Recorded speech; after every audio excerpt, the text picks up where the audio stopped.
Olá, pessoal, sejam muito bem-vindos a mais um Papo Saúde 360. Eu sou Roberta Rainer, médica ginecologista, especializada em sexualidade humana. Hoje eu tô com uma super ginecologista, mastologista, a doutora Valéria Corbelli. Se apresenta pra gente, por favor. Olá, tudo bem?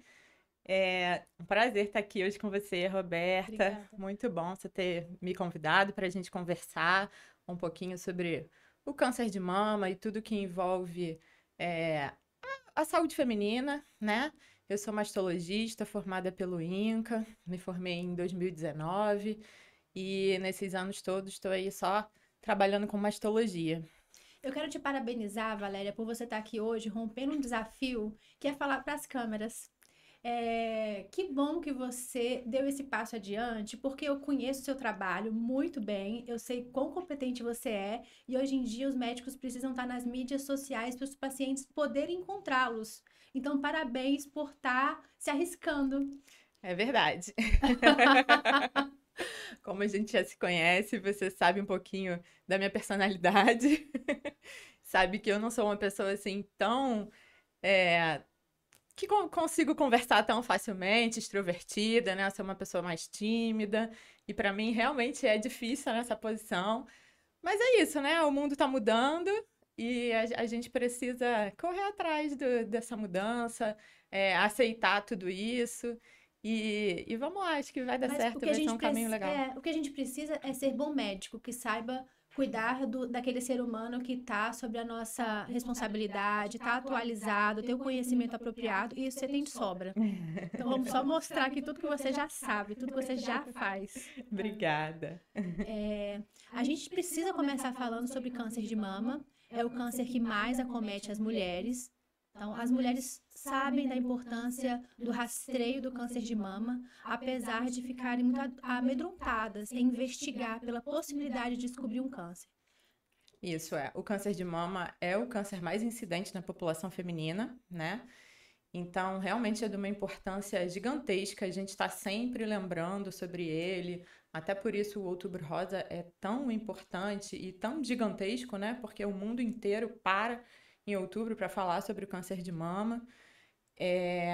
Porque, além de ser o mais incidente, hoje em dia é um dos cânceres que a gente consegue curar mais facilmente, né? Então, se todas as mulheres se conscientizarem, entenderem que o rastreio, né, a prevenção, que é a realização dos seus exames anuais, direitinho, manter aquela rotina de exame sendo feita, que isso traz um benefício gigantesco para a saúde dela. Porque assim, a gente não vai evitar que essa mulher venha desenvolver o câncer de mama, né? Mas a gente consegue detectar numa fase muito, muito precoce. E aí, nessa fase, a gente consegue tratar e curar essa mulher, né? O que é mais importante. É sobre não temer o câncer, né? Exatamente. Temer não diagnosticá-lo no momento ideal, onde a probabilidade de cura seria enorme. Isso, Que bom. exatamente. Ainda hoje, nós temos muitas mulheres que deixam de fazer os seus exames, talvez por medo, talvez porque por medo, por falta de conhecimento, né? Porque se a gente pensar na bolha que a gente vive, né? A maioria das mulheres sabe da importância da rotina ginecológica, né? E da mamografia, mas isso é uma parte muito pequena dessa população brasileira, né? E hoje em dia a gente ainda tem muita paciente que deixa para lá, não faz os exames, ou por não saber, ou por medo de diagnosticar. Às vezes até já está com alguma coisa palpável na mama, já percebeu que tem alguma coisa errada, mas ela não quer saber o que que ela tem, porque ela Tem tem medo medo de de descobrir enfrentar. alguma coisa ruim, né? Sim. Então ela prefere deixar para lá e acaba que aí essa doença evolui muito. E aí, nessa fase, já fica mais difícil a gente conseguir dar um tratamento melhor para essa paciente, né? Ela consegue ser tratada, mas aí a cura já fica um pouquinho mais distante. Falando em rastreio, é, e a falta de conhecimento para uma parcela grande da população, a gente ainda tem que enfrentar as fake news. Isso em relação à mamografia também, já tive paciente em consultório chegando temendo a radiação pela mamografia. Sim. Porque a mamografia é anual, é indicação, e que aquele excesso de radiação, sim, iria promover para ela um câncer de mama. Isso também é muito comum. Existem alguns médicos, né? Não sei, com o desserviço, talvez, de colocar nas redes sociais e começar a falar e divulgar que a radiação da mamografia fazia mal, né? E que as pessoas não deveriam fazer a mamografia anualmente, né? De 2 em 2 anos, porque era muito pior para a saúde delas ficar fazendo a mamografia do que teria mais malefício do que benefício, né? E aí muitas pessoas acreditam nisso, né? Até hoje, em consultório, eu ainda sou questionada com relação a isso, quando eu peço a paciente para fazer o seu rastreio anualmente, e às vezes por a paciente já apresentar alguma alteração ali naquela mamografia e a gente precisa avaliar essa mamografia com um tempo mais curto, às vezes a gente precisa que se repita em 6 meses, e a paciente fica ali morrendo de medo, mas tem certeza, doutora? Mas e a radiação? E eu vou ficar fazendo um monte de coisa, às vezes a paciente vem de outros médicos, já fez outros exames, talvez uma tomografia, alguma outra coisa, mas eu acabei de fazer um outro exame, eu vou levar outra radiação, né? E assim, na realidade, a gente já sabe, isso já está mais do que comprovado, é, que a radiação que é emitida na mamografia, ela é tão baixa que ela não é capaz de causar nenhum dano à nossa saúde, né? Então, assim, o benefício é muito maior de que a gente realize a mamografia anualmente, né? Que é esse o rastreio correto, né? Na população feminina, a partir dos 40 anos. Todo ano, o ideal é que seja feita a mamografia.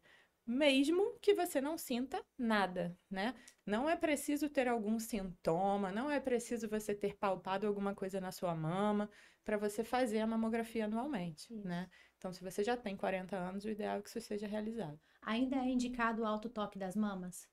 Então, a gente não desestimula a paciente a fazer o autoexame, né? É muito importante que a paciente conheça o seu corpo, né? O intuito do autoexame é muito mais para isso, para que a paciente possa conhecer as suas mamas, saber como elas são, saber que no período pré-menstrual a mama fica diferente, ela vai ficar mais endurecida, ela vai dar uma aumentada de volume, vai ficar mais dolorida. Talvez a paciente palpe um nódulozinho ou outro ali naquele período, mas isso tudo é alteração hormonal mesmo, que deixa a mama mais inchadinha, né? E é mais para isso, para que a pessoa conheça o seu corpo, saiba que em determinados períodos a mama fica dessa forma, depois passa a menstruação, a mama já volta ao normal, dá aquela amolecidinha, já não tá mais tão dolorida, e ela entender que aquilo ali é o normal dela, né? Porque no momento que aparecer qualquer coisa diferente na mama dessa paciente, ela vai perceber que aquilo ali não tá certo e aí sim vai procurar o médico, né? O que a gente que a gente não pode estimular na paciente é que ela só procure o médico ou só realize os seus exames se ela palpar alguma coisa, né? O problema do autoexame é que antigamente as pessoas ficavam muito presas nisso. Achava assim, não, mas eu já fiz o meu autoexame, não tem nada, então eu não preciso fazer exame, né? Tá tudo bem. Só que assim, o câncer de mama, ele começa de uma forma bem pequenininha, na maioria das vezes com microcalcificações. Isso não vai ser palpável, né? Então, para a gente palpar um nódulo na mama, ele tem que ter pelo menos 2 centímetros. Imagina, já tá num tamanhozinho considerável, né? E fazendo a mamografia todo ano, a gente consegue detectar o câncer de mama ali com 1 milímetro, Olha que né? diferença. Com, né? Bem menor. Sim. Só uma calcificação. E aí, por isso que a gente consegue curar essas pacientes numa mais quantidade precoce, de vezes muito né? maior. Exato. Algumas pacientes chegam na emergência com dor nas mamas, ou numa mama só, e a gente precisa baixar as tensões, falar dos diagnósticos benignos para ela, porque a dor está muito associada na mente das pacientes a uma coisa pior. Você vê isso também? Muito. A dor mamária sempre foi, né, o maior motivo de procura das pacientes ao mastologista e ao ginecologista, né? Isso dá medo nas pacientes. Então, todas as vezes que a paciente sente uma dor na mama, ela já pensa logo que pode ser um câncer, né? É a primeira coisa que vem à cabeça. Então, isso deixa, assim, a paciente muito preocupada e, assim, tá certo, né? Sentiu alguma coisa que não tá acostumada a sentir, tem mesmo que procurar um mastologista, até para ter informação, para saber, né? Mas na grande maioria das vezes a dor mamária é um sintoma benigno, né? Que não está ligado ao câncer de mama. Em sua maioria, o câncer de mama, ele é indolente mesmo, você não vai sentir nada e ele vai se desenvolvendo ali. Para você sentir dor por conta do câncer, muito provavelmente o câncer já está mais, num estágio mais avançado, já está com um tumor maior, e aí sim você sentiria alguma coisa. Mas a gente não é, a gente entende que é pega de surpresa, começa uma dor, ou quando acha um nódulo, eu brinco com a Valéria e falo assim, nódulo de mama é emergência médica. A gente precisa assistir essa paciente o quanto antes para ela voltar a viver, né, Valéria? Exatamente, para tirar aquelas preocupações, para ela entender. Às vezes, só dela ir na consulta, conversar, entender que aquilo ali é normal, é hormonal na maioria das vezes, ela já sai tão aliviada da consulta, já sai respirando, porque assim, na Eu fui vista maioria. por uma É, especialista, na né? maioria das vezes elas chegam no consultório assim com os olhos arregalados. E ai meu Deus, a minha mama tá doendo. E tem 3 dias que eu tô sentindo uma fisgada, uma dor muito intensa, e eu nunca senti isso. Tem alguma coisa errada. Nem respiram para falar comigo. E Aham. aí a consulta vai se desenvolvendo e você explica tudo. E ela sai tão aliviada e na maioria das vezes tão agradecida, né, de ter entendido. Só dela saber que aquilo ali não tem relação com alguma coisa mais grave, com algo maligno, a dor dela até passa Isso é depois. só No para dia deixar seguinte ela já não sente mais Isso nada. é só para deixar claro que aqui na clínica a gente faz consulta por encaixe para mastologista. É necessário, a gente tem que Claro, humanizar também todas as situações, com né, Valéria? É certeza. sobre isso. Vamos mudar um pouquinho o enfoque? Assim, a gente falou sobre. Ah, tem aquela história também. Minha avó teve câncer de mama, minha mãe teve câncer de mama, eu vou ter também. Quando os testes genéticos são indicados? Fala um pouquinho para essa pessoa que já tem uma história familiar positiva e essa avaliação para ela, o que que muda? Então, em sua maioria, o câncer de mama, ele não é um câncer de origem genética, né? 90% do câncer de mama é aleatório mesmo, né? As pessoas vão desenvolver por conta do estilo de vida, né? De outras coisas. Só 10% dos casos é que está relacionada com a genética, né? E aí a gente pensa nas pacientes, né? Quem são as pacientes que a gente vai levantar ali acender uma luzinha e pensar que realmente aquela paciente pode ter um risco aumentado e que possa ser de origem genética? São aquelas pacientes que têm familiares de primeiro grau, né? Que tenham tido o câncer de mama, jovens, né? Com menos de 50 anos. Principalmente pacientes que tiveram cânceres do subtipo triplo negativo, né, que estão mais relacionadas com a origem genética também. E aí, com essas pacientes, a gente já tem que ter um olhar um pouquinho diferente, né? É válido que elas realizem o teste genético para saber se aquela família ali tem uma mutação, né? Os genes que estão relacionados ao câncer de mama são os genes do BRCA1 e o BRCA2, né? São os que estão mais relacionados, né? É claro que tem outros, mas aí é numa uma porcentagem um pouco mais baixa. Os Uhum. mais comuns são esses, e que aumenta bastante o risco da paciente em desenvolver um câncer de mama, né? Tá lá entre 85% e 90% de chance. Essas pacientes, como profilaxia, elas têm até a indicação mesmo de realizar até uma cirurgia profilática, né? Que seria a adenomastectomia bilateral, né? A gente pode fazer a retirada da glândula mamária dessa paciente como uma profilaxia mesmo, assim como a Angelina Jolie fez, né? E isso ficou tão comum e Difundido. falado, né? Difundido aí no mundo inteiro, quando ela precisou passar por isso, né? E ela fez isso por isso, porque ela é uma paciente mutada, né? Uhum. Não foi porque ela tirou da cabeça dela, porque ela quis fazer e pronto. Muita gente ficou com essa coisa na cabeça e aí as pacientes, por medo, às vezes chegam no consultório pedindo, né? Ah, mas eu não posso tirar as minhas mamas?